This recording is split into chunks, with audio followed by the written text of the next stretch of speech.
அமைச்சர் ராஜா கண்ணப்பன் சொந்த தொகுதிக்குள்ள நுழைய முடியாததுக்கு இதுதாங்க காரணம். ராமநாதபுரம் மாவட்டத்தில் உள்ள 4 தொகுதிகளில் ஒண்ணுதான் எங்க முதுகுளத்தூர் சட்டமன்ற தொகுதி. வானம்பத்த பூமியான இந்த தொகுதிக்குள்ள மிளகா, நெல், பருத்தி விவசாயம் செய்யறாங்க. கரிமூட்டம் போடுறது எங்க பகுதி மக்களோட முக்கிய வாழ்வாதாரமாகவும் இருக்கு. எங்க தொகுதியில திமுக, அதிமுக 2 கட்சியும் மாறி மாறி ஜெயிச்சிருக்கு. ஆனா இந்த மாதிரி ஒரு எம்எல்ஏவை எங்க தொகுதி பார்த்ததே இல்லை. இதுல அவருக்கு அமைச்சர் பொறுப்பு வேற.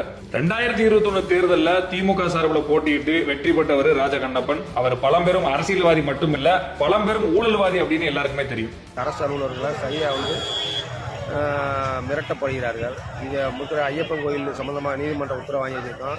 பேரூராட்சி கடைகள் சம்பந்தமாக நீதிமன்ற உத்தரவு வாங்கி வச்சிருக்கோம். அது எல்லா விஷயத்திலையுமே அமைச்சர் தலையீடு இருக்குது. இதனால் அமைச்சர் மிகவும் எதுவாக இருந்தாலும் சரி டைரக்டாக மிரட்டப்படுறாரு அதிகாரிகளை. இதனால தொகுதி மக்கள் அதிருப்தியில் இருக்காங்க. இப்போ வனம் மற்றும் கதர்துறை அமைச்சரா இருக்கிற எங்க எம்எல்ஏ ராஜா கண்ணப்பன் கொடுத்த வாக்குறுதியில 90% வாக்குறுதியை இப்ப வரைக்கும் நிறைவேற்றல.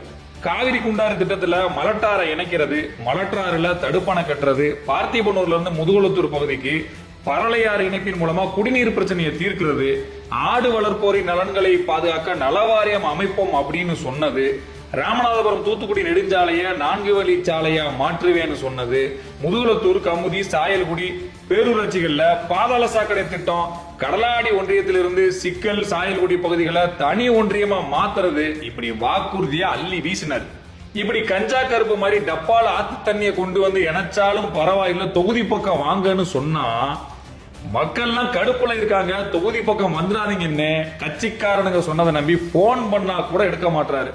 தொகுதிக்கு ஒண்ணும் பண்ணல, சரி வாயை வச்சுக்கிட்டு சும்மா இருப்பாருன்னு பார்த்தா யூனியன் ஆபீஸ்ல வேலை செய்யற அதிகாரிகளை கட்சிக்காரனுக்கு டெண்டர் கொடுக்க சொல்லி ஆபாச வார்த்தையில பேசுறது, வீட்டுக்கு வர சொல்லி சாதி பேரை சொல்லி திட்டுறது, இப்படி பல பிரச்சனைகளை சிக்கி தொகுதியில எவன் எந்த பக்கம் கல்ல விட்டு எரிவான்னு தெரியாம சென்னையிலேயே தங்கிட்டாரு அப்படின்னு சொல்லி என்ன கடுமையா அந்த எஸ்சிபிடிஓ 5 முறை 6 முறை என்னை பல வார்த்தைகளால் சொல்லி காயப்படுத்தி என்னை அழுகக்கூடிய நிலையிலே நான் அவருடைய சீட்ல இருக்க சொன்னாரு இருந்தேன்.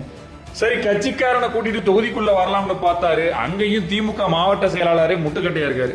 வாயை வச்சுட்டு சும்மா இருக்காம மாவட்ட செயலாளர் முத்துராமலிங்கத்துக்கிட்டையும் வம்பு இழுத்து கட்சி தலைமை வரைக்கும் பஞ்சாயத்து நடந்துச்சு.